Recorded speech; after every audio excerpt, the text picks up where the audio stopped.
Hello everyone, this is Neha and welcome to GS Abhyas. तो कैसे हैं आप सभी लोग? I hope you all well. तो चलिए आज के इस सेशन की शुरुआत करते हैं और आज के इस सेशन में हम जानेंगे डीमोनेटाइजेशन या विमुद्रीकरण के बारे में, राइट। तो सबसे पहले विमुद्रीकरण क्या होता है उसके बारे में जानेंगे। भारत में कब कब किस किस परिस्थिति में विमुद्रीकरण किया गया है उसके बारे में जानेंगे। और आज हम जो टॉपिक कवर करेंगे उसमें हम पहले थियोरी को पढ़ेंगे और उसके बाद हम मूव करेंगे पीवाई के उस पर जो प्रीवियस ईयर क्वेश्चन पूछे जा चुके हैं विभिन्न परीक्षाओं में, उनको भी आज हम यहाँ पर क्लियर करेंगे, राइट। तो चलिए मूव करते हैं आज के अपने इस टॉपिक की तरफ जो कि है डीमोनेटाइजेशन या विमुद्रीकरण। सबसे पहले बात करते हैं विमुद्रीकरण होता क्या है या डीमोनेटाइजेशन होता क्या है। ठीक है, डीमोनेटाइजेशन से मतलब मोनेटाइज क्या किया गया भाई? मुद्रा को। ठीक है, डीमोनेटाइज किसको किया गया? मुद्रा को किया गया। मुद्रा क्या होती है उस पर भी बात करेंगे। पहले समझ लीजिए डीमोनेटाइजेशन कैसे होता है या क्या होता है। ठीक है, एक ऐसी प्रक्रिया होती है, किस प्रकार की प्रक्रिया है? कानूनी प्रक्रिया है, राइट। एक ऐसी कानूनी प्रक्रिया होती है जिसमें नोटों को क्या कर दिया जाता है, जो या फिर जो एक तरह से आप ये भी कह सकते हैं जो चलन में नोट या मुद्रा होती है उसको क्या कर दिया जाता है? डी वैल्यू कर दिया जाता है, मतलब उसकी वैल्यू को जीरो कर दिया जाता है। ठीक है, जैसा कि 2016 में आपने देखा था कि 8 नवंबर 2016 को प्रधानमंत्री नरेंद्र मोदी द्वारा क्या कर दिया गया था? चलन में जो 500 और 1000 के नोट थे उसको चलन से क्या कर दिया गया था? बाहर कर दिया गया था। ठीक है, यानी कि उन नोटों को क्या कर दिया गया? डी वैल्यू कर दिया गया। तो ये कैसे हुआ? भारत सरकार द्वारा किया गया, राइट। तो ये क्या हो गया? कानूनी प्रक्रिया हो गई। ये आम नागरिकों द्वारा किया गया काम नहीं होता। ये क्या होता है? विमुद्रीकरण होता है भारत सरकार, या भारत सरकार कह सकते हैं, या आप एक कानूनी प्रक्रिया या लॉ के थ्रू जो प्रक्रिया होती है वो कह सकते हैं, राइट। तो क्या है? एक ऐसी प्रक्रिया है जिसके द्वारा विमुद्रीकृत, आप यहाँ पर कानूनी प्रक्रिया डालिए। ठीक है, एक ऐसी कानूनी प्रक्रिया है जिसके द्वारा विमुद्रीकृत नोटों को किसी भी प्रकार के चलन से क्या कर दिया जाता है? चलन मतलब कोई भी लेन देन आप उन नोटों से नहीं कर सकते। ठीक है, किसी भी प्रकार के चलन से या लेन देन से क्या कर दिया जाता है? बाहर कर दिया जाता है। ठीक है, उसको स्वीकार नहीं किया जाता है। यानी कि आप सिंपल सी एक लैंग्वेज या परिभाषा या डेफिनेशन आप ऐसे याद कर सकते हैं कि एक ऐसी कानूनी प्रक्रिया है जिसके द्वारा विमुद्रीकृत नोटों को किसी भी प्रकार के लेन देन के लिए कानूनी मुद्रा के रूप में स्वीकार नहीं किया जाता। यानी कि एक ऐसी कानूनी प्रक्रिया जिसके द्वारा जो नोट चल रहे हैं उनको डी वैल्यू कर दिया जाता है, यानी कि किसी भी प्रकार के लेन देन से बाहर कर दिया जाता है। ठीक है, अब अगर आपसे कोई भी विमुद्रीकरण पूछेगा तो आप बता सकते हो विमुद्रीकरण क्या होता है। ठीक है, अब बात करते हैं करेंसी की। करेंसी क्या होती है या मुद्रा क्या होती है? तो आपको पता होना चाहिए कि मुद्रा धन का वह मानक रूप होता है, यानी कि एक स्टैंडर्ड होता है। मानक रूप की बात हो रही है, स्टैंडर्ड की बात हो रही है, जिससे क्या करते हैं? हम दैनिक जीवन की वस्तुओं की खरीद फरोख्त करते हैं। यानी कि दैनिक जीवन में जो जो बेसिक नीड्स होती हैं हमारी, उनको क्या करते हैं? खरीदते और बेचते हैं, राइट। क्या होता है? धन का वह मानक रूप होता है, यानी कि स्टैंडर्ड होता है, जिसमें हम क्या करते हैं? दैनिक जीवन की वस्तुओं की खरीद फरोख्त करते हैं। यहाँ तक सारे पॉइंट क्लियर हो गए होंगे। अब अगर हमने बात की है मुद्रा की, तो मुद्रा के बारे में और भी पॉइंट्स जानना आपके लिए जरूरी हो जाता है। ठीक है, तो मुद्रा के प्रकार कितने हैं आपको पता होना चाहिए। क्वेश्चन यहाँ से बनता है कितने टाइप्स ऑफ क्या होती है? मुद्रा या करेंसी होती है। ठीक है, तो आपको याद रखना है 3 टाइप की करेंसी होती है। कैसी कैसी होती है? एक क्या होता है? सिक्के के रूप में होता है। आपने देखे होंगे सिक्के, रोज ही देखते हैं, डेली नीड्स हमारी है भाई पैसों की, है ना। एक होता है सिक्के के रूप में मुद्रा, एक होती है नोट के रूप में मुद्रा, छोटा नोट, बड़ा नोट, कई प्रकार की मुद्रा। ठीक है, और एक होती है डिजिटल करेंसी, राइट। जब से डिजिटलाइजेशन हो गया है तब से अब तो भाई सिक्के और नोट हम बहुत कम मात्रा में यूज करते हैं। सबसे ज्यादा यूज किसका होता है? डिजिटल करेंसी, जैसे यूपीआई वगैरह। ठीक है, हम क्या करते हैं? जेबों में पैसा न रखकर घरों में पैसा ना रखकर अपना पैसा कहाँ सुरक्षित रखते हैं, अकाउंट्स में सुरक्षित रखते हैं। लेकिन अब अगर कहा जाए कि अकाउंट्स में भी पैसा सुरक्षित नहीं है तो ये गलत नहीं होगा, ठीक है। आप पता ही है कि साइबर अटैक्स और साइबर हैकिंग वगैरह ये सब चीज़ें जो चल रही हैं, साइबर क्राइम वगैरह कितना बढ़ता चला जा रहा है हमारी सोसाइटी में। तो ये भी डिजिटल करेंसी भी जो है, तो इसमें भी अब हमारा धन जो है वो सुरक्षित नहीं है, राइट। तो चलिए, हमने जाना 3 टाइप की मुद्रा होती है, एक होती है सिक्के के रूप में, एक होती है नोट के रूप में और एक होती है डिजिटल करेंसी के रूप में, राइट। अब अगर बात की जाए कि सिक्के जो हैं वो सिक्के कितने से कितने तक के जारी किए जा सकते हैं, तो आपको पता होना चाहिए, यहाँ से क्वेश्चन बनता है कि 1 रुपए से 1000 रुपए तक के हम क्या कर सकते हैं, सिक्के जारी कर सकते हैं, राइट। 1 रुपए से 1000 रुपए तक के हम सिक्के जारी कर सकते हैं। अब वही बात की जाए कि नोट हम कितने से कितने तक जारी कर सकते हैं, हम नहीं जारी करते हैं, सरकार या आरबीआई करती है, ठीक है। तो 1 रुपए से 10,000 रुपए तक के नोट जारी किए जा सकते हैं, ठीक है। मुद्रा के बारे में जान रहे हैं, मुद्रा में हम सिक्कों और नोटों की बात कर रहे हैं। तो सिक्कों में 1 रुपए से 1000 रुपए तक के सिक्के जारी किए जा सकते हैं, और वहीं अगर नोटों की बात की जाए तो नोट 1 रुपए से 10,000 रुपए तक के नोट जारी किए जा सकते हैं। यहाँ तक बातें क्लियर हो गई। डिजिटल करेंसी के बारे में बता दिया, यूपीआई वगैरह हो गए, जो हम पेटीएम, फोन पे, ये सारी चीजें यूज करते हैं, राइट। तो ये सब डिजिटल करेंसी में आ गया। अब अगर बात करते हैं मुद्रा के जारीकर्ता की, तो आपको पता है कौन कौन मुद्रा का जारी करता है, भारत सरकार और भारतीय रिजर्व बैंक यानी कि आरबीआई, राइट। अब यहाँ बात की जाए, अगर हमने यहाँ पर आरबीआई की बात की है तो आरबीआई के बारे में कुछ मेन पॉइंट्स हैं जहाँ से क्वेश्चन बनते हैं, उनके बारे में भी आपको पता होना बहुत ज़रूरी है। तो यहाँ पर देखिए, आरबीआई की बात की जाए तो सबसे पहले तो आरबीआई का नाम आते ही आपको पता होना चाहिए कि आरबीआई की स्थापना कब हुई थी, राइट। तो आरबीआई की स्थापना कब की गई भाई, आपको पता होना चाहिए 1935 में आरबीआई की स्थापना की गई थी। याद रखिएगा, अगर आपसे स्थापना पूछेगा, स्थापना वर्ष कौन सा था, तो आप बताएंगे कि स्थापना वर्ष जो था वो 1935 था, राइट। यही अगर आपसे पूछा जाए कि किस एक्ट के तहत आरबीआई की स्थापना की गई थी, तो वो एक्ट आपको याद रखना है, आरबीआई एक्ट, यानी कि आरबीआई अधिनियम जो था वो कब आया था, 1934 में, राइट। आरबीआई एक्ट 1934 के तहत 1935 में क्या किया गया था, आरबीआई को एस्टेब्लिश कर दिया गया था, स्थापना कर दी गई थी, ठीक है। आरबीआई अधिनियम 1934 के तहत 1935 में क्या किया गया था, इसकी स्थापना कर दी गई थी। यहाँ तक सारे पॉइंट क्लियर हो गए। अब बात करते हैं कि आरबीआई ने जो पहला नोट जारी किया था वो कौन सा पहला नोट था, ठीक है। क्वेश्चन यहाँ से बनता है कि आरबीआई द्वारा 5 रुपए का जो नोट था वो सबसे पहला नोट था जो आरबीआई ने जारी किया था। कब किया गया था, 1938 में। यहाँ तक बातें क्लियर हो गई। पहला नोट कब जारी किया, आरबीआई ने 5 रुपए का नोट जारी किया, कब किया, 1938 यानी कि 1938 में किया गया। नेक्स्ट बात आती है, यहाँ पर बात हो गई स्वतंत्रता के पहले की, यानी कि आप सभी जानते हैं भारत आजाद कब हुआ, 1947 में हुआ। तो यहाँ पर 1938 बोला जा रहा है, तो सिंपल सी बात है कि ये स्वतंत्रता से पहले की बात हो रही है, राइट। तो स्वतंत्रता के बाद अगर बात की जाए आपसे कि स्वतंत्रता के बाद आरबीआई द्वारा जारी किया गया पहला नोट कौन सा था, तो आपको याद रखना है वो 1 रुपए का नोट था, ठीक है।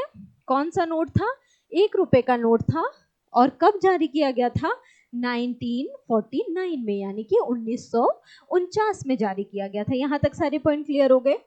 क्या बताया मैंने आपको बताया कि पहला नोट जो था वो 5 रुपए का था, ठीक है।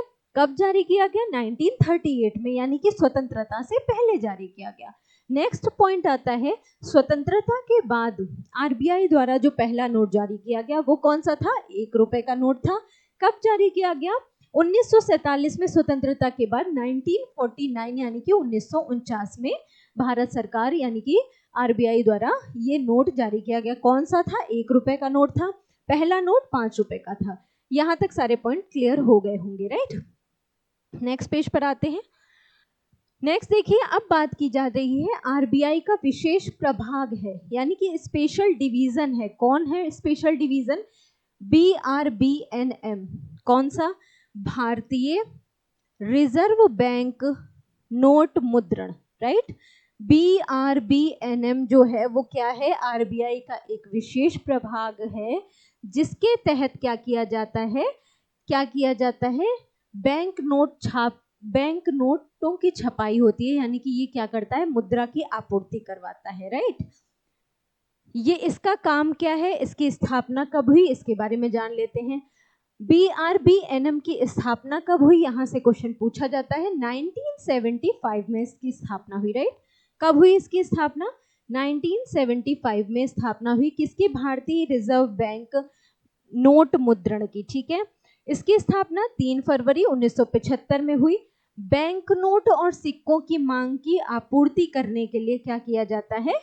इसका गठन किया गया था, यानी कि इसकी स्थापना की गई थी। ये क्या है? आरबीआई का एक विशेष प्रभाग है, यानी कि स्पेशल डिवीजन है, ठीक है। अब इसके पास कितनी प्रेस है, यहाँ से भी क्वेश्चन पूछा जाता है। जहां पर ये क्या करता है? नोटों और सिक्कों की ढलाई करता है। वो कितनी है इसके पास? 2 प्रेस है। उन प्रेस से रिलेटेड भी क्वेश्चन आपसे पूछा जाता है। एक प्रेस जो है वो कहाँ पर स्थित है? मैसूर कर्नाटक में स्थित है। और जो दूसरी है वो शालबनी या शालबनी भी कहते हैं इसको, कई जगह आपको शालबनी ऐसे लिखा मिलेगा, ठीक है। शालबनी कहाँ पर है? पश्चिम बंगाल में। यहाँ तक बात क्लियर हो गई। आरबीआई का विशेष प्रभार भारतीय रिजर्व बैंक नोट मुद्रण, ठीक है। स्थापना 3 फरवरी 1975। बैंक नोट और सिक्कों की मांग की पूर्ति करता है ये।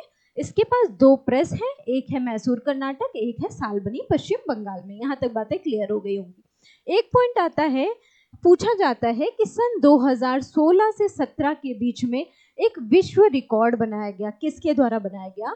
BRBNM के द्वारा बनाया गया। क्या था इसमें?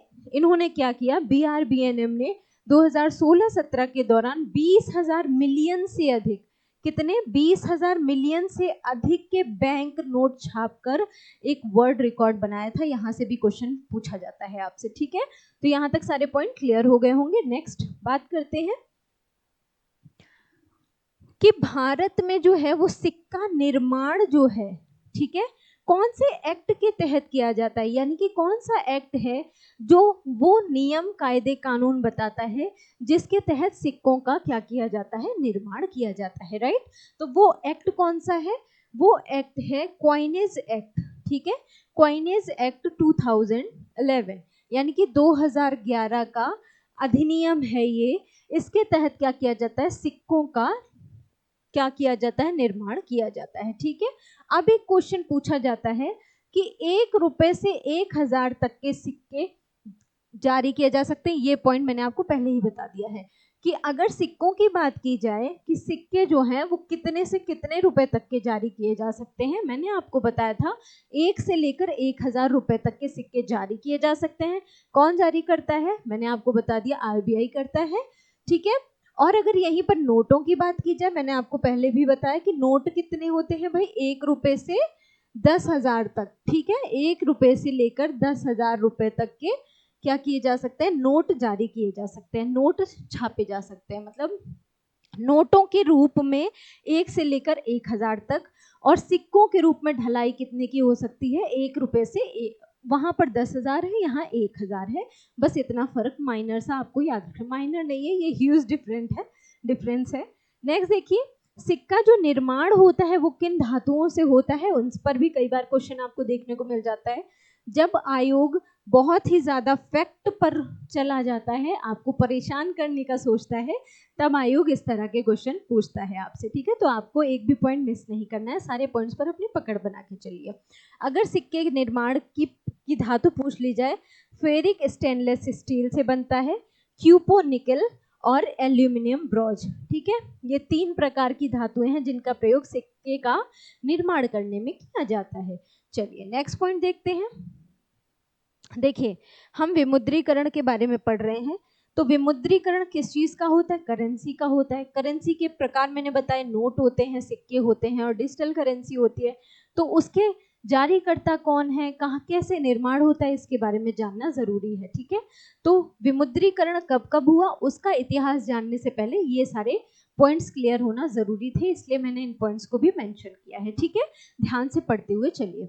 नोट जारी करता, मैंने आपको बताया कौन करता है नोट जारी, आरबीआई करता है। तो आरबीआई को आरबीआई एक्ट 1934 की धारा, कौन सी धारा है यहाँ आपको ध्यान रखना है। मैंने आपको बता दिया था आरबीआई का गठन कब हुआ था, कैसे हुआ था भाई, आरबीआई एक्ट 1934 के द्वारा 1935 में क्या कर दिया गया था, गठन कर दिया गया था। अब यहाँ पर क्या बोल रहा है कि जो नोट जारी करता है आरबीआई, वो कौन सी धारा के तहत उसको एकमात्र अधिकार दिया गया है नोटों को जारी करने का। तो आरबीआई एक्ट 1934 की धारा है, कौन सी धारा है, धारा 22। ठीक है, आरबीआई एक्ट 1934 धारा 22 या 22 के तहत आरबीआई जो है वो एकमात्र अधिकारी है। ठीक है, आरबीआई एकमात्र अधिकारी है जो क्या कर सकता है, नोटों को जारी करता है। ठीक है, जहां पर 1 रुपए से 10,000 रुपए तक के नोट जारी किए जा सकते हैं। बार बार मैं इस पॉइंट को मेंशन कर रही हूँ, क्यों कर रही हूँ आपको पता होगा कि यहाँ से क्वेश्चन बना होगा, इसलिए मैं इसको बार बार हाईलाइट कर रही हूँ। राइट, नेक्स्ट देखिए, नोट पर जो है वो रुपया जो शब्द है, यानी कि रुपया शब्द क्या आप चिन्ह कह सकते हैं, प्रतीक कह सकते हैं, कि रुपया जो शब्द है वो कितनी भाषाओं में लिखा होता है, यहाँ से भी क्वेश्चन कई बार पूछा जा चुका है। तो आपको याद रखना है कि 17 भाषाओं में लिखा होता है रुपया शब्द। ठीक है, आप लोग क्या करेंगे, जब भी आप लोग ये क्लास देख रहे होंगे उस समय अपनी अपनी जेबों से जो भी नोट है, 5 रुपए का, 10 रुपए का, 15 रुपए का, 15 रुपए का नोट होता है, नहीं होता, 20 रुपए का, ठीक है, जो भी नोट आपके पास हो उसको पलट कर देखना शुरू कीजिएगा कि रुपया शब्द वहां पर कितनी भाषाओं में मेंशन होता है। तो आपको पता होना चाहिए 17 भाषाओं में होता है। और जो नोट होता है वहां जो पैनल टाइप से ऐसे करके पैनल सा बना होता है, आप देखेंगे इस टाइप से, उसमें कितने प्रकार से रुपए लिखा होता है, तो आपको पता होना चाहिए 15 प्रकार से। ठीक है, 15 भाषाओं में रुपया शब्द अंकित होता है। इतनी बातें क्लियर हो गई। नेक्स्ट देखिए, अगर आपसे क्वेश्चन पूछा जाए कि वर्तमान में आरबीआई के गवर्नर कौन है, तो आपको नाम उनका पता होना चाहिए। ये कौन से हैं, 26वें गवर्नर है। नाम क्या है इनका, संजय मल्होत्रा। बात क्लियर हो गई, क्या नाम है, संजय मल्होत्रा नाम है, वर्तमान में आरबीआई के गवर्नर हैं। और कौन से क्रम के हैं, तो क्रम भी आपको याद रखना है, 26वें क्रम के आरबीआई गवर्नर हैं। बात क्लियर है, चलिए नेक्स्ट देखते हैं।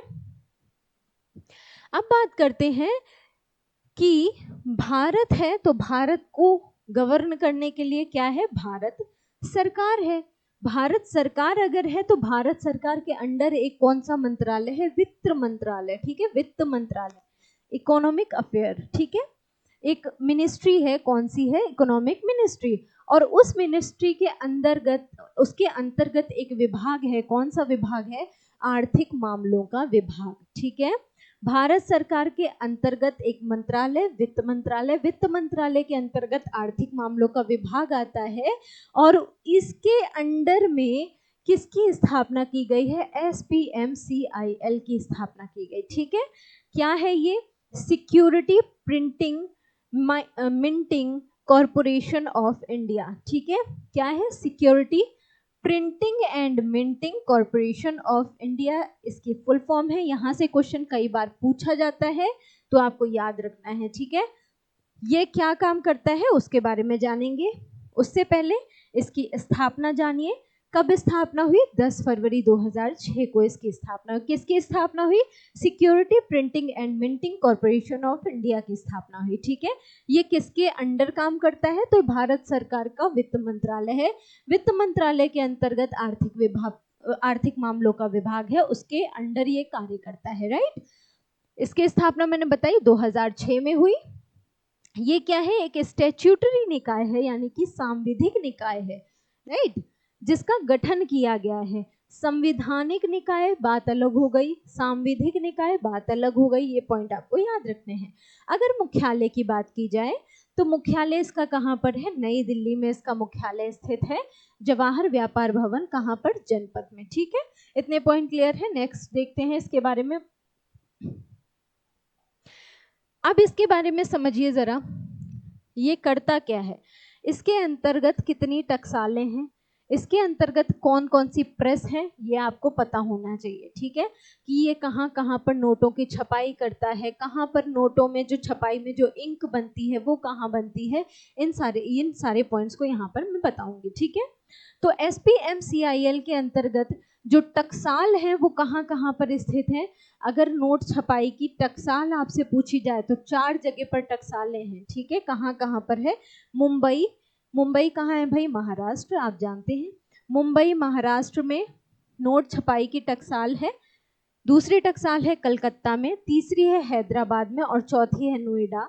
और ये क्या है, यूपी का एकमात्र शहर,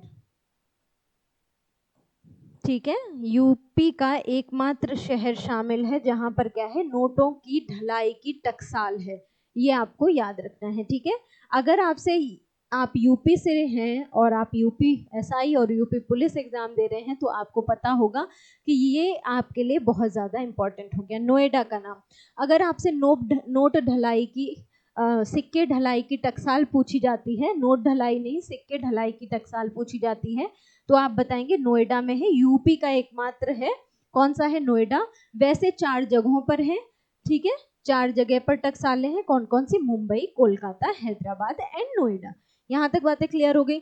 नेक्स्ट देखिए सिक्योरिटी प्रेस के बारे में। सिक्योरिटी प्रेस कहां पर है भाई, ISP यानी कि इंडियन सिक्योरिटी प्रेस, ये कहां पर है, नासिक में है, ठीक है। ISP Indian security press, full form भी आपको याद रखनी है और कहां पर स्थित है वो भी आपको पता होना चाहिए। नासिक कहाँ है भाई, नासिक है महाराष्ट्र में, ठीक है। ISP यानी कि इंडियन सिक्योरिटी प्रेस कहां पर है, महाराष्ट्र में है। इसकी स्थापना कब हुई थी, 1925 में इसकी स्थापना की गई थी, ठीक है। यहाँ पर क्या होता है भाई, नोटों की छपाई होती है, यहाँ पर सिक्कों की ढलाई होती है, ठीक है, सिक्कों की ढलाई, और यहाँ पर क्या होती है, प्रेस में नोटों की छपाई होती है।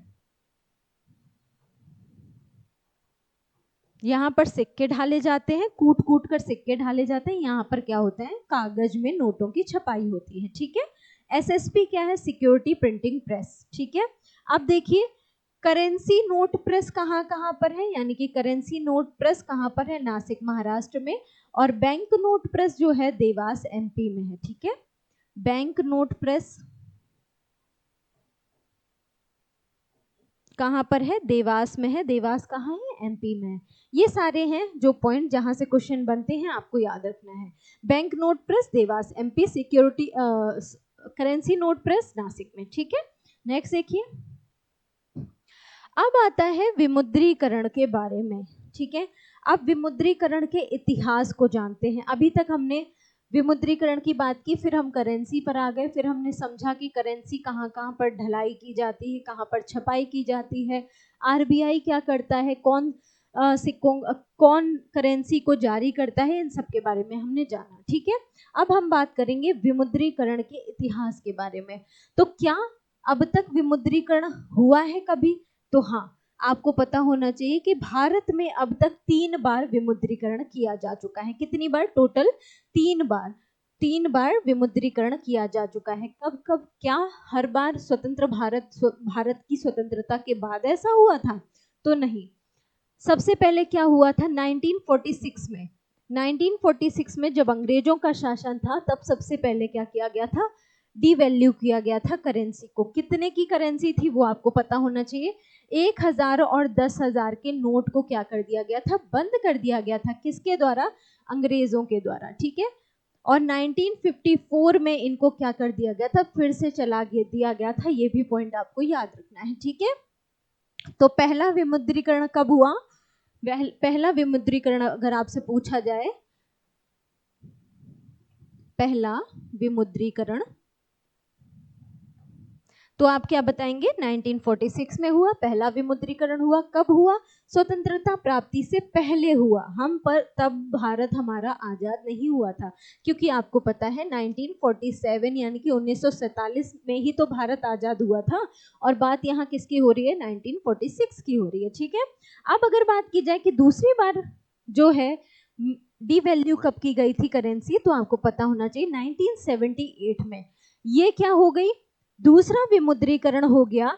लेकिन अगर यहीं पर क्वेश्चन आपसे ऐसे पूछा जाए कि स्वतंत्र भारत का पहला विमुद्रीकरण कब हुआ था, स्वतंत्र भारत का 1947 में स्वतंत्रता के बाद 1978 यानी कि 1978 में क्या हुआ था, स्वतंत्र भारत का पहला क्या किया गया था, विमुद्रीकरण किया गया था। ठीक है, और ये अगर हम वैसे पढ़ेंगे तो इसको हम क्या कहेंगे, इसको हम वैसे हम इसे दूसरा विमुद्रीकरण कहेंगे। ठीक है, दूसरा विमुद्रीकरण कहेंगे।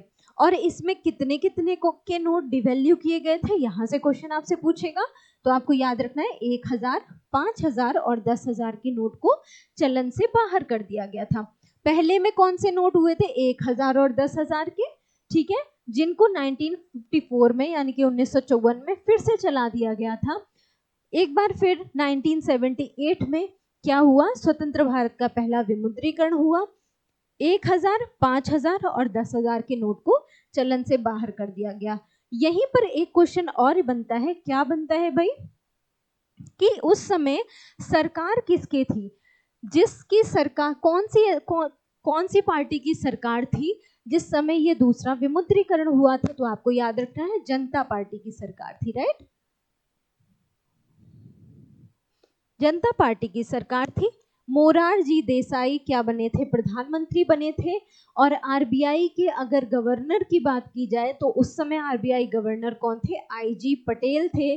और उस समय वित्त मंत्री का नाम अगर आपसे पूछा जाता है तो नाम याद रखना है हरि भाई पटेल। ठीक है, आईजी पटेल कौन थे, गवर्नर थे, वित्त मंत्री थे हरि भाई पटेल। ठीक है, यहाँ तक बातें क्लियर हो गई। अगर आपसे प्रधानमंत्री पूछा जाए कि स्वतंत्र भारत का पहला विमुद्रीकरण या दूसरा विमुद्रीकरण कब हुआ था, तो आपको क्या बताना, किसके शासनकाल में हुआ था, मोरारजी देसाई की प्रधानमंत्री थे उस समय, उनकी अध्यक्षता में ये विमुद्रीकरण संभव हुआ था। राइट, अब बात आती है तीसरे विमुद्रीकरण की। तीसरा विमुद्रीकरण कब हुआ, आप सभी जानते हैं 8 नवंबर को घोषित किया गया था। ठीक है, 8 नवंबर को रात 8 बजे प्रधानमंत्री नरेंद्र मोदी ने देश को संबोधित करते हुए कहा था कि 9 नवंबर से क्या किया जाएगा, 500 और 1000 के नोट को चलन से बाहर कर दिया जाएगा। हालांकि 500 का और 2000 का एक नया नोट चलन में लाया गया था, जो कि 2023 में 2000 के नोट को फिर से क्या कर दिया गया था, डीवैल्यू कर दिया गया था, यानी कि मार्केट से उसे वापस ले लिया गया था। क्यों ले लिया गया था, आप सभी जानते हैं, क्योंकि क्या हुआ था, वो नोट इतना बड़ा था कि उसका चेंज ही नहीं मिलता था। 2000 का नोट कहीं पर लेकर जाओ तो भाई जानते हो आप लोग कितनी समस्याएं पैदा होती हैं। ठीक है, तो तीसरा विमुद्रीकरण अगर आपसे पूछा जाए कि तीसरा विमुद्रीकरण कब हुआ था, तो आपको याद रखना है तीसरा और स्वतंत्र भारत का दूसरा। ठीक है, स्वतंत्र भारत का दूसरा।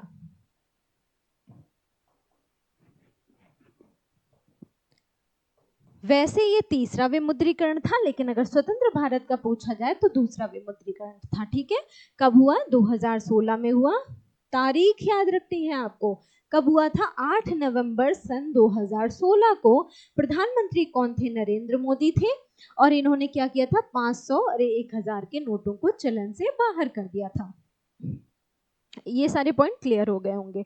मैंने आपको बता दिया कि 500 और 2000 के नए नोट जारी किए गए थे और 2000 के नोट को 2023 में फिर से क्या कर दिया गया था, डीवैल्यू कर दिया गया था, यानी कि उस मुद्रा को वापस ले लिया गया था। नेक्स्ट पेज पर आते हैं। चलिए यहाँ पर क्या करते हैं, एक बार आपको सारी जो भी मैंने आपको इसकी हिस्ट्री बताई है उसके बारे में फिर से एक बार आपको रिकॉल करा देती हूँ, आपको रिवीजन करवा देती हूँ या समझा देती हूँ। ठीक है, क्योंकि वहां पर काफी हौच पौच हो गया था, है ना, काफी सारी चीजें हैं जो आप मे भी मिस भी कर सकते हो। चलिए, तो अगर हम नोटबंदी की बात करें, ठीक है, नोटबंदी की बात करें तो मैंने आपको क्या क्या बताया, मैंने आपको बताया 3 बार हुई। ठीक है, 3 बार हुई। कब कब हुई, तो स्वतंत्रता प्राप्ति से पहले की बात करते हैं। स्वतंत्रता प्राप्ति से पहले कब हुआ भाई, मैंने आपको बताया 1946 में। ठीक है, कौन सी मुद्रा चलन से बाहर कर दी गई थी? तो आपको पता होना चाहिए 1000 और 10,000। ठीक है, 1000 और 10,000 को क्या कर दिया गया था? बाहर कर दिया गया था। ठीक है, जिसे 1954 में फिर से चलाया गया। ठीक है, यहां तक पॉइंट क्लियर हो गए। अब बात करते हैं दूसरे विमुद्रीकरण की। ठीक है, अब हम बात करते हैं सेकंड की, यानी कि दूसरा कब हुआ? ये क्या था? ये स्वतंत्रता प्राप्ति के बाद की बात है, राइट?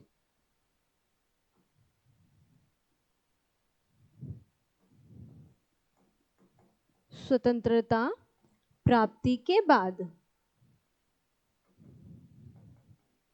इसमें क्या हुआ था?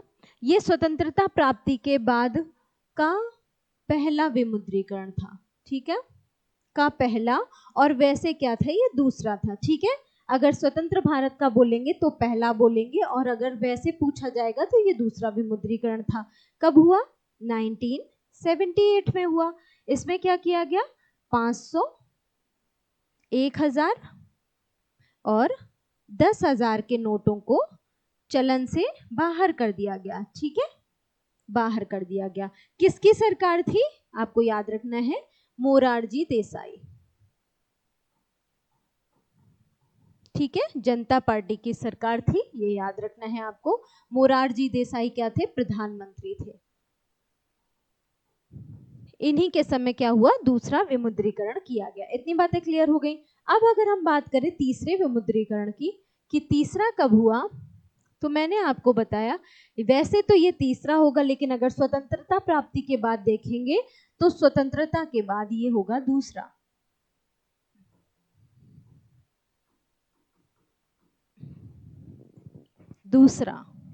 राइट? कब हुआ भाई? आपको पता है, 8 नवंबर 2016 को। ठीक है, प्रधानमंत्री कौन थे? नरेंद्र मोदी जी। ठीक है, इतनी बातें क्लियर हो गई। इसमें क्या किया गया? 500 और 1000 के नोट को चलन से बाहर कर दिया गया। ठीक है, ये था हमारा डीमोनेटाइजेशन का इतिहास। आई होप आप सारी चीजें आपको क्लियर हो गई होंगी। ठीक है, अब आते हैं नेक्स्ट पेज पर। प्रधानमंत्री द्वारा क्या किया गया था? 500 और 2000 के नए करेंसी चलाई गई थी। नई करेंसी जो थी, इसमें क्या था? मंगलयान का चित्र बना हुआ था, है ना? मंगलयान चित्रित था, ये भी पॉइंट आपको याद है। और इसे क्या कर दिया गया? 2023 में वापस ले लिया गया।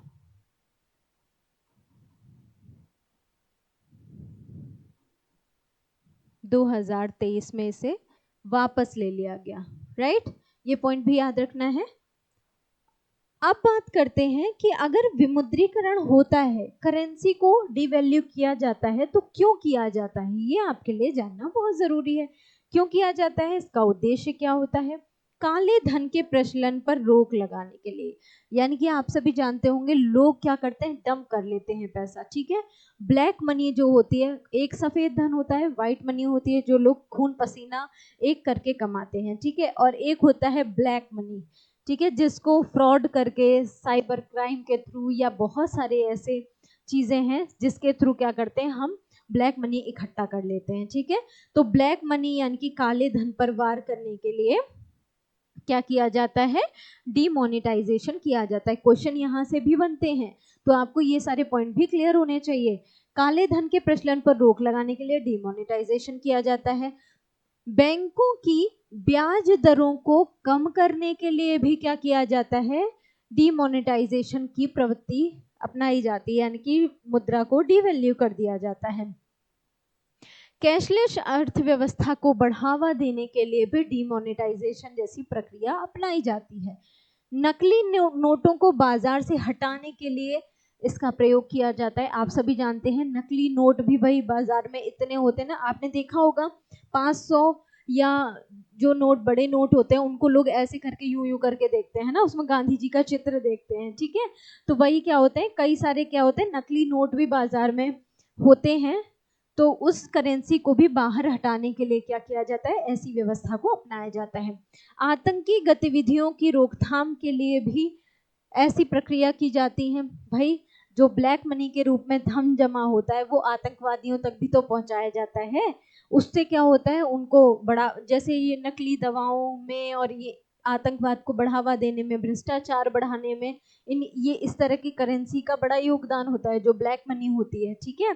तो इन सब पर एक तरह से कह सकते हैं आतंकवाद, काले धन और ये जो ब्याज दरों पर ब्याज दरों में कमी करने के लिए, कैशलेस अर्थव्यवस्था को बढ़ाने के लिए, इन सब के लिए क्या किया जाता है, इसका प्रयोग किया जाता है, ठीक है। कारोबार पर क्या किया जाता है, रोक पर लगाने के लिए भी इनका प्रयोग किया जाता है, राइट। यहाँ तक पॉइंट क्लियर हो गए होंगे।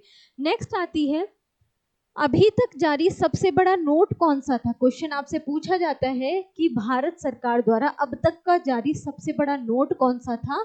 तो नोट आपको पता होना चाहिए 10,000 का नोट था, जो कि भारत सरकार द्वारा जारी किया गया अब तक का सबसे बड़ा नोट था, राइट। 1 सेकेंड।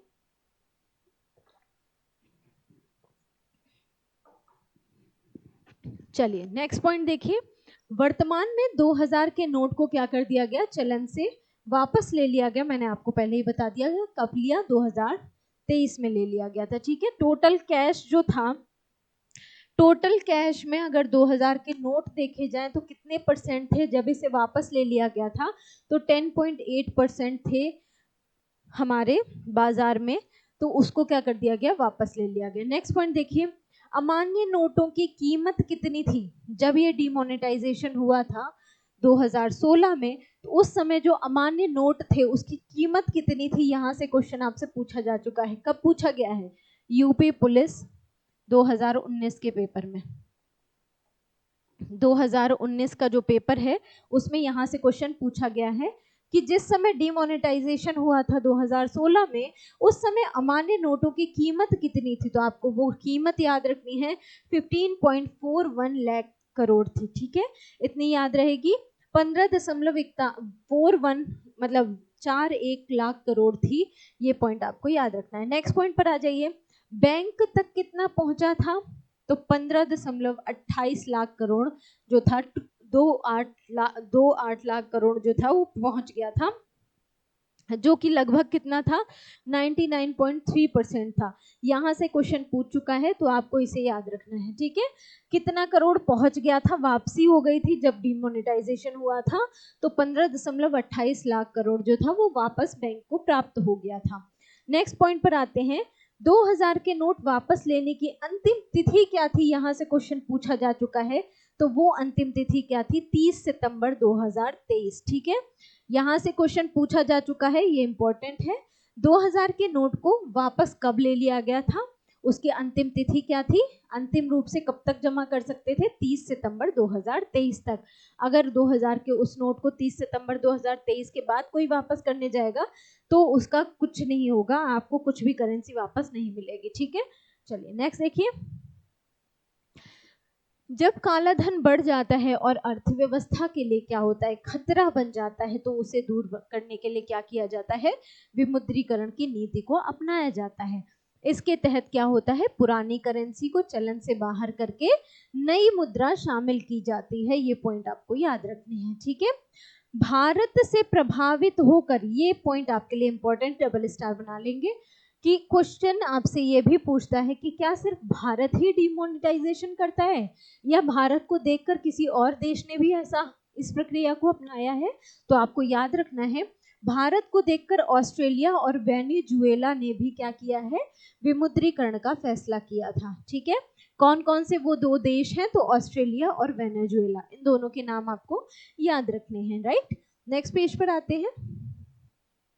अब देखिए कि आरबीआई द्वारा जो वर्तमान में जारी 8 प्रकार के नोट हैं उनमें क्या क्या चित्र अंकित है, यहाँ से क्वेश्चन पूछा जाता है, और वो किस कलर के हैं, यानी कि उनका रंग क्या है, यहाँ से भी क्वेश्चन पूछा जाता है। तो आपको ये दोनों पॉइंट क्लियर होने चाहिए, राइट।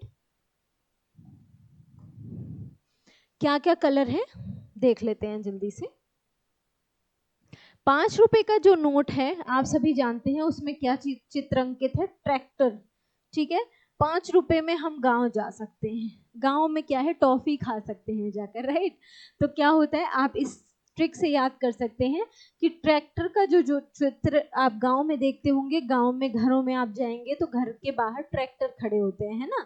शहरों में ट्रैक्टर नहीं, शहरों में कार दिखाई देती है आपको घर के बाहर पार्किंग में, और गांव अगर आप जाएंगे तो वहां पर आपको ट्रैक्टर पार्क मिलेगा। ठीक है, तो आपको याद रखना है ट्रैक्टर का चित्र 5 रुपए के नोट में अंकित है, और हरा भरा गांव होता है, हरे भरे गांव में ट्रैक्टर होता है, और ट्रैक्टर गांव में हम 5 रुपए में पहुंच जाते हैं। तो आपको इस तरह से क्या है याद रखना है। ठीक है, अब पता नहीं आप लोग अपने गांव 5 रुपए में पहुंच पाते हैं या नहीं, ये सारी जोक सपाट की बातें हैं, बस एक चीजें याद कराने के लिए ऐसा मैंने बोल दिया। ठीक है, तो 5 रुपए के नोट में जो है ट्रैक्टर का चित्र बना है और गांव हरा भरा होता है, ये पॉइंट आप याद रखेंगे, हरे रंग का कलर है उसका।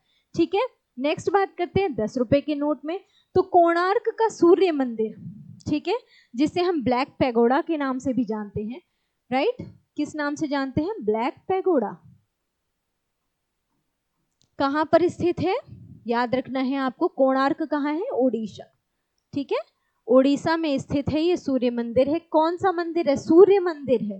ठीक है, कोणार्क का सूर्य मंदिर है, कहां पर? ओडिशा में। और ये जो नोट है 10 रुपए का, उसमें क्या है? कोणार्क का सूर्य मंदिर का चित्र अंकित है, और ये कलर कौन सा है? चॉकलेटी ब्राउन कलर का है। ठीक है, किस कलर का है? चॉकलेटी ब्राउन कलर का 10 रुपए का नोट है। 20 रुपए के नोट की बात करते हैं। एलोरा की गुफा का चित्र अंकित है। ठीक है, एलोरा की गुफा कहाँ पर स्थित है आपको पता होना चाहिए। एलोरा की गुफा कहाँ है? औरंगाबाद, महाराष्ट्र में, राइट। औरंगाबाद कहाँ है भाई? औरंगाबाद है महाराष्ट्र में। आपने नाम सुना होगा अजंता की गुफाएं, एलोरा की गुफाएं, है ना। तो ये सारी गुफाएं कहाँ पर है? औरंगाबाद, महाराष्ट्र में है। और 20 के नोट में एलोरा की गुफा का चित्र अंकित है, और जो कि कलर कौन सा है? हरा और पीला। ठीक है, 20 रुपए का नोट हरे और पीले रंग का मिक्स होता है।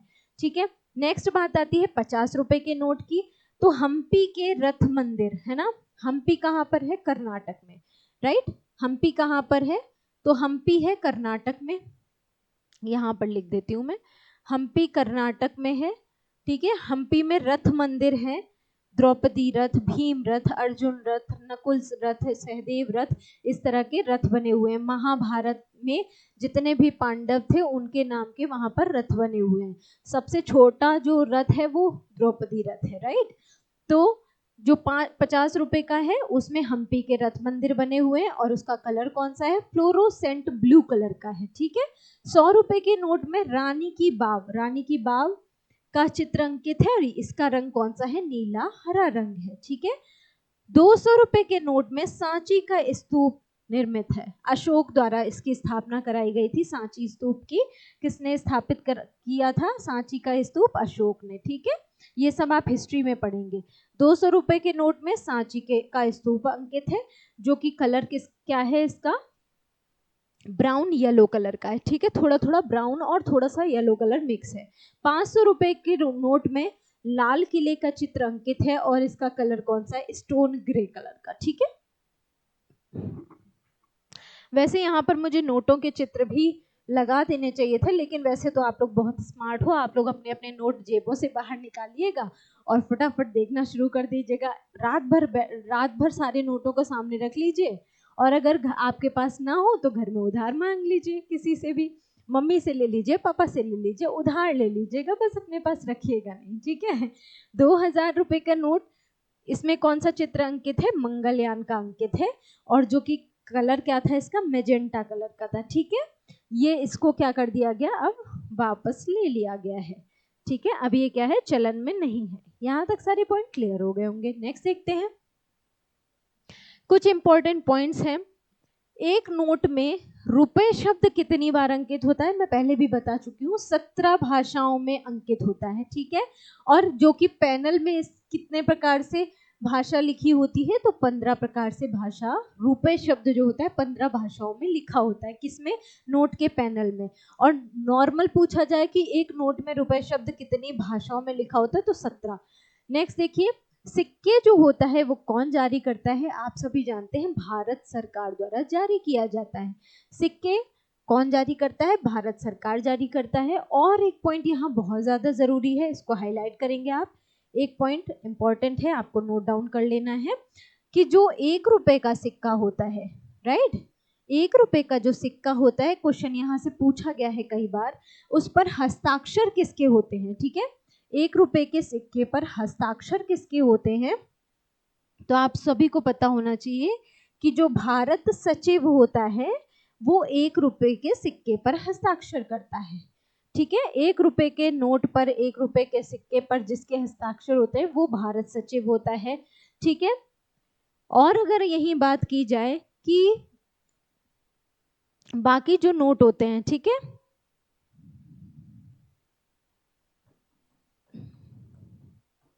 बाकी जो नोट होते हैं उस पर हस्ताक्षर किसके होते हैं? बड़े नोटों पर हस्ताक्षर किसके होते हैं? तो वो आरबीआई गवर्नर के होते हैं, राइट, आरबीआई गवर्नर के होते हैं। 1 रुपए के सिक्के पर, 1 रुपए के नोट पर हस्ताक्षर किसके होते हैं? भारत सचिव के होते हैं। बाकी जो बड़े नोट होते हैं उन पर आरबीआई गवर्नर के हस्ताक्षर होते हैं, राइट। ये लिखा है, नोटों पर किसके हस्ताक्षर होते हैं? आरबीआई गवर्नर के हस्ताक्षर होते हैं। वर्तमान में आरबीआई गवर्नर का नाम मैंने क्या बताया? संजय मल्होत्रा बताया। ठीक है, संजय मल्होत्रा। ठीक है, नेक्स्ट आ जाता है, सिक्के ढालने की जो टकसाल है, सिक्के ढालने की जो टकसाल है मैंने आपको पहले भी बता दी है कि कहाँ पर कहाँ स्थित है, जहाँ पर सिक्के ढाले जाते हैं। तो 4 टकसालें हैं, कहाँ पर हैं? एक है मुंबई महाराष्ट्र, दूसरी है कोलकाता पश्चिम बंगाल, हैदराबाद तीसरा और नोएडा चौथा। ठीक है, 4 टकसालें हैं भारत में सिक्के ढालने की, मुंबई महाराष्ट्र, कोलकाता, हैदराबाद और नोएडा। यूपी का एकमात्र शहर है नोएडा जहां पर क्या हो जाता है? सिक्कों की ढलाई की जाती है। ठीक है, इतनी पॉइंट क्लियर हो गए। एक पॉइंट और याद रखना है आपको, मुंबई और कोलकाता ये 2 जगह जो है, यहाँ पर ना भारत रत्न जो होता है ना उसकी भी ढलाई की जाती है। भारत रत्न जो दिया जाता है उसकी भी क्या होती है? भारत रत्न की ढलाई भी यहीं पर होती है। कहाँ पर? मुंबई और कोलकाता में। ये पॉइंट भी आपको याद रखना है, राइट। नेक्स्ट पॉइंट पर आते हैं, नोट छापने के जो कारखाने हैं, यहाँ से क्वेश्चन बहुत बार पूछा गया है, बहुत ज्यादा इंपॉर्टेंट है, डबल स्टार बना लेंगे। नोट छापने के कारखाने 5 जगहों पर हैं, मैंने आपको पहले भी बताया, एक बार फिर से बता देती हूँ। एक है नासिक महाराष्ट्र में जो करेंसी नोट प्रेस है, ठीक है, CNP मैं आपको बता चुकी हूँ, करेंसी नोट प्रेस। दूसरा है देवास MP में, यहाँ पर क्या हो जाता है?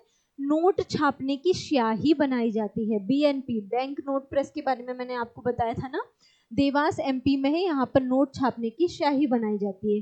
क्वेश्चन आपसे पूछता है कि नोट छापने की स्याही कहाँ पर बनाई जाती है, आपको बताना होगा कहाँ पर? MP में, MP के कहाँ पर? देवास में। ठीक है, नेक्स्ट क्वेश्चन आपसे पूछा जाएगा कि नोट छापने का कागज कहाँ पर बनाया जाता है। ठीक है, कागज कहाँ बनाया जाता है? तो आपका राइट आंसर हो जाएगा होशंगाबाद मध्य प्रदेश में नोट छापने का कागज बनाया जाता है। इतनी बातें क्लियर हो गई। मैसूर कर्नाटक और शालबनी पश्चिम बंगाल, मैंने आपको पहले ही बताया, BRBNM की क्या है यहाँ पर?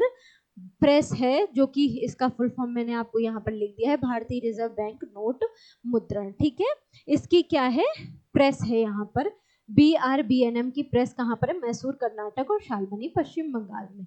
चलिए नेक्स्ट बताते हैं। मैं आपको पहले ही बता चुकी हूँ कि मुद्रा के रूप कितने हैं? 3 प्रकार के हैं। मुद्रा के कितने प्रकार के रूप होते हैं?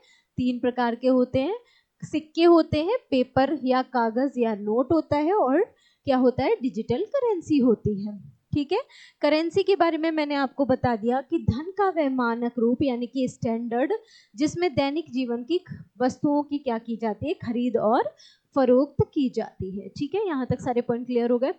अब एक बात कर लेते हैं, अगर हमने डिजिटल पेमेंट के बारे में पढ़ा, डिजिटल करेंसी के बारे में पढ़ा, तो डिजिटल करेंसी में हम यूपीआई वगैरह का यूज करते हैं ना, तो उसके बारे में जानना जरूरी है।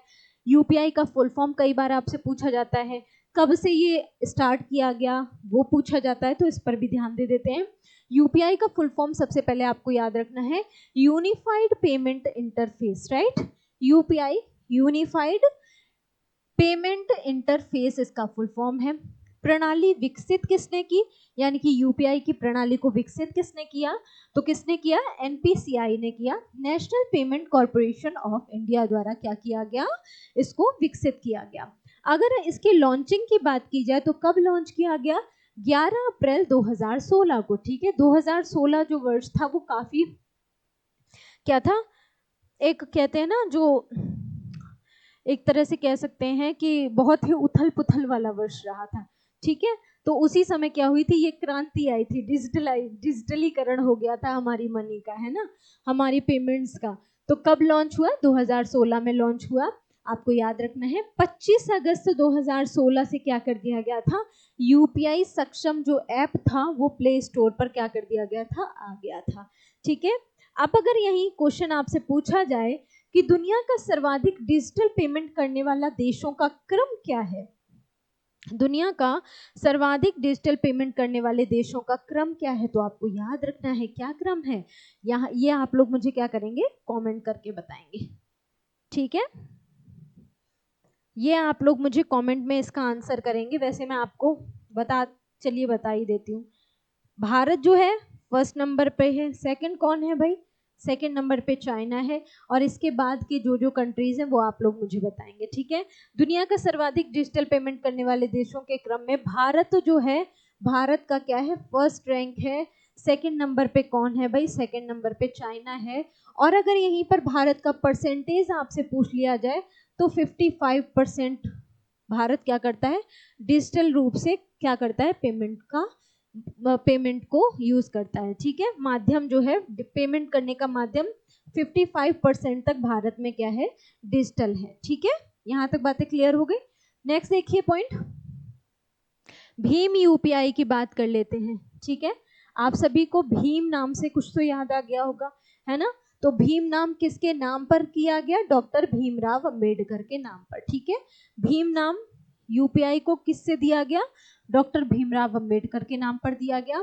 Bharat interface for money, right, full form याद रखेंगे, Bharat interface for money NPCI के द्वारा विकसित किया गया। मैंने आपको पहले भी बताया।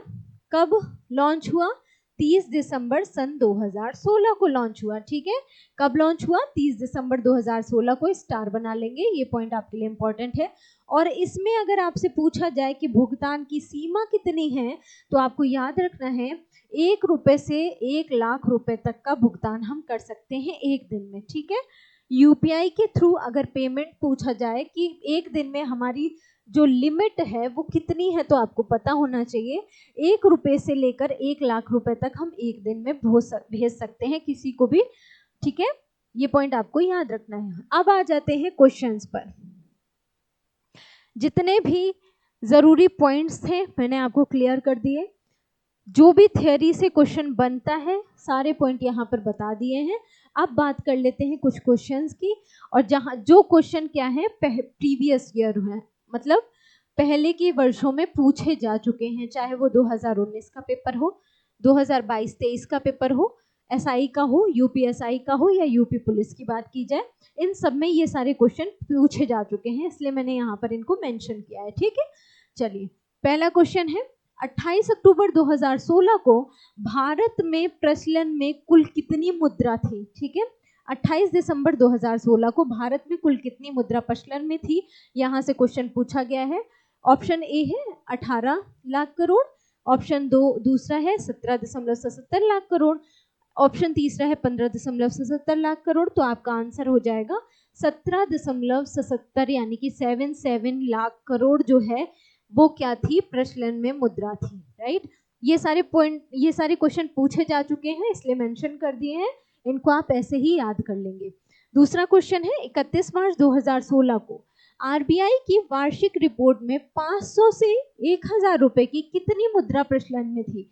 आरबीआई की जो वार्षिक रिपोर्ट 2016 में आई थी, उस समय 500 और 1000 नोटों की 500 और 1000 के नोटों की जो मुद्रा थी वो कितनी थी मार्केट के अंदर? तो इसका राइट आंसर क्या हो जाएगा? 16.42 में से 14.18 लाख करोड़ तक। ठीक है, क्या हो जाएगा? ये हटाइए, 16.42 लाख से 14.18 लाख करोड़ तक थी। ये थी क्या? इसकी मुद्रा प्रचलन में। ये पॉइंट आपको याद रखना है, राइट। नेक्स्ट देखिए, नए नोटों पर किसके द्वारा हस्ताक्षर होते हैं? मैंने आपको बता दिया। अगर 1 रुपए के नोट की बात की जाए, 1 रुपए की बात की जाए तो किसके होते हैं? भारत सचिव के हस्ताक्षर होते हैं। और अगर नए नोटों की या नोटों की बात की जाए या बड़े नोटों की बात की जाए तो कौन हस्ताक्षर करता है? आरबीआई गवर्नर हस्ताक्षर करता है। तो ये पॉइंट आपको क्लियर रखना है, राइट। कौन हो जाएगा इसका राइट आंसर? RBI governor. ना तो प्रधानमंत्री, ना राष्ट्रपति, ना वित्त सचिव। राइट आंसर क्या हो जाएगा? आरबीआई गवर्नर नए नोटों पर हस्ताक्षर करता है। नेक्स्ट क्वेश्चन देखते हैं। नेक्स्ट क्वेश्चन है, पुराने नोट जमा करने की अंतिम तिथि क्या थी? यहाँ से क्वेश्चन पूछा गया है, पुराने नोट जमा करने की अंतिम तिथि 25 दिसंबर, 29 दिसंबर, 30 दिसंबर या कोई नहीं। तो इसका सही जवाब हो जाएगा 30 दिसंबर 2016। ठीक है, पुराने जो नोट चलन से बाहर कर दिए गए थे जो नोट, उनको जमा करने की आखिरी तारीख क्या थी? तो 30 दिसंबर 2016 थी। ये पॉइंट भी आपके लिए इंपॉर्टेंट है। नेक्स्ट देखिए, प्रश्न है, नोटबंदी जब हुई थी 2016 की, तो इसकी जो खबर थी वो सबसे पहले किस अखबार द्वारा दी गई थी? तो अखबार का नाम है राजस्थानी अखबार, दिल्ली अखबार, यूपीआई अखबार या फिर अकीला नामक जो था गुजराती अखबार। तो इसका सही जवाब हो जाएगा 1 अप्रैल सन 2016 को अकीला नामक गुजराती अखबार ने क्या किया था? नोटबंदी की खबर सबसे पहले जारी की थी। नेक्स्ट क्वेश्चन देखिए, नोटबंदी के बाद अवैध मुद्रा को बंद कब से किया गया था? तो आपको पता होना चाहिए, मैंने आपको बताया 8 नवंबर की रात को घोषणा की गई थी। क्या कहा गया था प्रधानमंत्री द्वारा? कहा गया था कि 9 नवंबर से 500 और 1000 के नोट को क्या कर दिया जाएगा? मुद्रा चलन से बाहर कर दिया जाएगा। तो क्या हो जाएगा इसका राइट आंसर? 9 नवंबर हो जाएगा। मुद्रा को अवैध कब से किया गया? 9 नवंबर से किया गया। ठीक है, नेक्स्ट क्वेश्चन देखिए, 25 पैसा कब प्रचलन से बाहर हो गया था? कौन सा समय था जब 25 पैसे को प्रचलन से बाहर कर दिया गया था? आपको पता होगा 30 जून सन 2011। हमने भी देखा है 25 पैसा। ठीक है, 2011 तक क्या था? ये चलता था 25 पैसा। उसके बाद क्या कर दिया गया? आप देख रहे हो 30 तारीख जो है बड़ी ही घातक है। 30 दिसंबर, 30 सितंबर, 30 जून, है ना। तो 30 जून 2011 को क्या कर दिया गया था? 25 पैसे को चलन से बाहर कर दिया गया था। नेक्स्ट क्वेश्चन देखिए, वर्तमान में आरबीआई गवर्नर कौन है? सॉरी, मैंने वहां शायद आपको संजय मल्होत्रा कह दिया है क्या? वेट,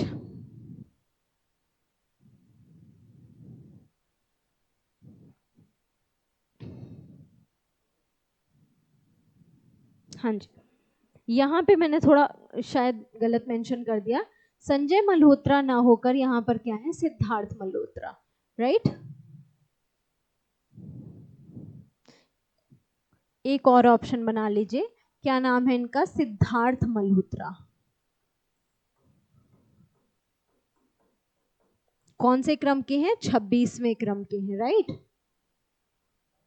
सिद्धार्थ मल्होत्रा नहीं है, संजय मल्होत्रा है।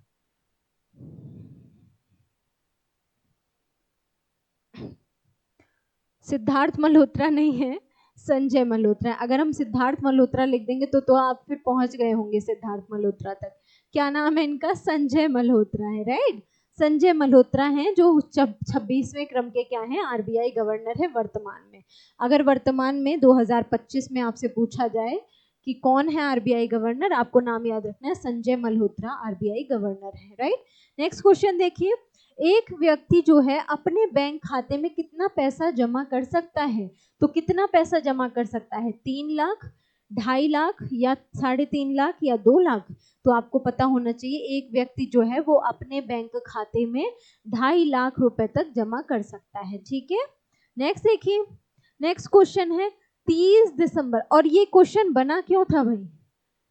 ये क्वेश्चन बना क्यों था? जब ये डिमोनेटाइजेशन किया गया था उस समय एक व्यक्ति अपने अकाउंट में 2.5 लाख रुपए तक जमा कर सकता था, उसके ऊपर करता तो फिर दिक्कत हो जाती उससे। ठीक है, 30 दिसंबर सन 2016 के बाद कौन सी एजेंसी है जो प्रतिबंधित पुरानी मुद्रा प्राप्त करेगी?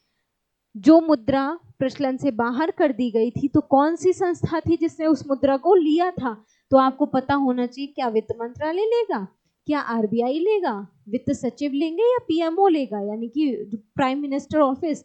तो आपका राइट आंसर क्या हो जाएगा? कौन लेगा भाई? आरबीआई लेगा। ठीक है, आपका राइट आंसर क्या हो जाएगा? आरबीआई लेगा। आरबीआई को क्या कहा जाता है? सरकारी बैंक कहा जाता है। ठीक है, या फिर इसको सरकार का बैंक कहा जाता है, या फिर इसको बैंकों का बैंक भी कहा जाता है। ठीक है, या फिर इसे केंद्रीय बैंक के नाम से भी जाना जाता है। राइट, ये सब क्या है? आरबीआई को कहा जाता है। अगर इसमें से कुछ भी लिखा हो तो आप समझ जाएंगे आरबीआई की बात हो रही है। ठीक है, तो आपका राइट आंसर क्या हो जाएगा? भारतीय रिजर्व बैंक। नेक्स्ट पॉइंट देखते हैं, कानूनी रूप से कितने पैसे का आदान प्रदान नोटबंदी के बाद किया जा सकता था? तो कितने नोटों, कितने पैसे का आदान प्रदान किया जा सकता था? 14 नवंबर तक 4,000 रुपए तक, और उसके बाद 4500 रुपए तक। ठीक है, ये पॉइंट आपको याद रखना है। तो आपका राइट आंसर क्या हो जाएगा? बी हो जाएगा। नेक्स्ट देखते हैं क्या बता रहे हैं। अब यहाँ पर कुछ इंपॉर्टेंट फैक्ट के बारे में बात कर लेते हैं। फैक्ट क्या है? 1935 से 1938 तक जो हमारे नोटों पर आज जो हम देखते हैं कि महात्मा गांधी का चित्र था, तो क्या पहले से महात्मा गांधी ही थे? नहीं। 1935 से यानी कि 1935 से लेकर 1938 तक जॉर्ज पंचम जो थे उनका चित्र अंकित होता था। ठीक है, 1938 से 47 तक जॉर्ज छठवें जो नंबर के जॉर्ज थे उनका जॉर्ज षष्टम का चित्र लगता था। 1947 से 1996 तक अशोक स्तंभ अंकित होता था, अशोक स्तंभ का चित्र लगता था हमारे नोटों पर। और 1996 यानी कि 1996 से अब तक महात्मा गांधी जी की जो सीरीज, जो अब फोटो महात्मा गांधी की लगती है, वो कब शुरुआत हुई थी उसकी? 1996 से शुरुआत हुई थी महात्मा गांधी के चित्रों की सीरीज। ठीक है, अगर आपसे क्वेश्चन पूछा जाए कि पहली बार 500 रुपए के नोट पर गांधी जी का चित्र जब लगा था वो कब लगा था, तो आपको याद रखना है 1987 में। ठीक है, 1987 में पहली बार 500 रुपए के नोट में गांधी जी का चित्र छापा गया था। राइट, ये पॉइंट भी आपको याद रखना है। एक क्वेश्चन और पूछा जाता है कि रुपए का जो चिन्ह है वो डिजाइन किसने किया था? यानी कि जो रुपए हम लिखते हैं ना, इस तरह से जो बनाया जाता है रुपए का जो डिजाइन है, उसको बनाया किसने था? इनका नाम याद रखना है आपको, उदय कुमार जी ने ये डिजाइन किया था। ठीक है, अब तक जो है भारत में मुद्रा का अवमूल्यन कैसे कब कब हुआ है? तो यहाँ से भी क्वेश्चन आपसे पूछा जाता है, अवमूल्यन कितनी बार हुआ है? मुद्रा को मतलब मुद्रा को अवमूल्यन मतलब घटाया कब कब गया है? ठीक है, कब कब घटाया गया है? तो 1949 में, यानी कि 1949 में, 1966 में और 1991 में। 3 बार अब तक मुद्रा को अवमूल्यन किया जा चुका है। 1949, 1966 और 1991 में ये किया गया था 3 बार मुद्रा का अवमूल्यन। ये सारे पॉइंट थे जो जरूरी थे, मैंने आपको बता दिए हैं। राइट,